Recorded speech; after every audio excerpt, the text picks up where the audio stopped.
It's all right. It started to wheelie on me, and I short shifted it again. I knew it. I know. You got to be satisfied, right? And then, yeah, the car kept going left to the center lane. I know. And I kept driving it over. I kept trying to run it over, and I lifted again. No. We'll get it. I know. That's a super run, don't you think? It's all right. For people to follow their dreams and be happy no matter what anybody says. Yeah, you got to follow your dreams. You got to be happy. You know, Joe's exactly right. He takes it every day. Every day's a new day.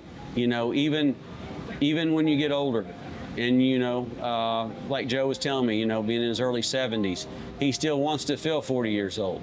And that's the way I feel. You got to wake up every day, go exercise some, lift some weights, try to take care of yourself. You know, don't let yourself become old. When you let yourself become old, it's kind of like the saying I heard a guy say the other day: being satisfied is a slow death.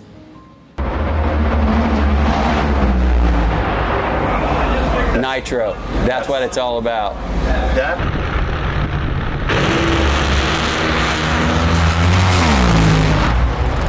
Talking about 12,000 horsepower, 0 to 3.8 seconds, and like 330 miles an hour. It's absolutely amazing. Yeah, right.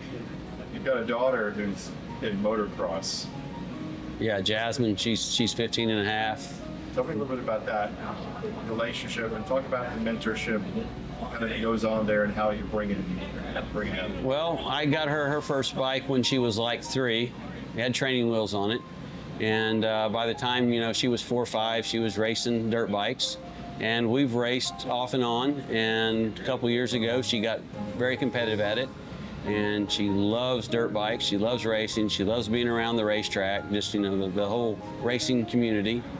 And, you know, we're looking forward to hopefully here in the next year or so, her getting in a car and giving this a shot and see if she likes it. Why is it parents mentoring or coaches or whatever, why is positive reinforcement important? I know Joe's kind of a tough guy. He's a tough love guy, right? Yeah, oh yeah. Describe that and describe how that passes to other people. For yourself, tough love is actually important too, right? Yeah, it is. And once again, you know, trying to drive somebody individually and get them motivated, you know, that's what a coach is supposed to do. That's why their camaraderie is together as a team. But once again, I have the feeling that if somebody really wants it, it has to be up to them. It really does. I mean, you can coach them all you want. You can yell, gripe, whatever, scream, but in the long run, it comes down to the individual. And you'll see it, you know, as they mature and get older.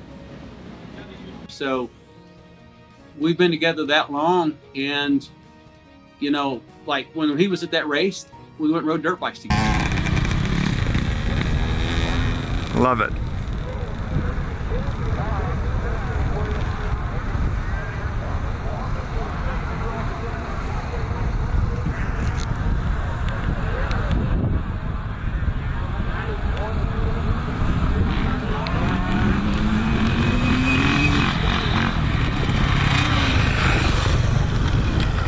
They've been to the Sick Weeks. They went to Chicago when Tom invited us up to do that race.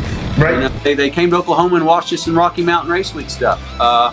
So yeah, and it's something that Joe never really knew about drag racing and stuff, but he does it because I love it and he does it for me. To say honestly that, back to Joe, the video you showed me, the 1995, the restaurant, the dinner.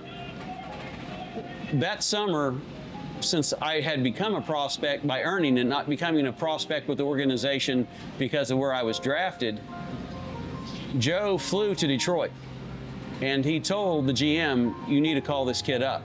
You know, I had just completed the season with basically 2.5 ERA through the whole summer, through 200 innings, and I don't think they were going to call me up. And Joe said, you need to call this kid up. So basically, I give Joe all the credit besides what I did to get to the big leagues. That summer, it might have not happened. AAA manager came up to me in the dugout and said, I just want you to know that you're starting next Monday against the Cleveland Indians. And I, you know, totally excited. Payphone. Went to the payphone outside the clubhouse and called my 1-800-COLLECT to 765-8064, my grandfather, and told him.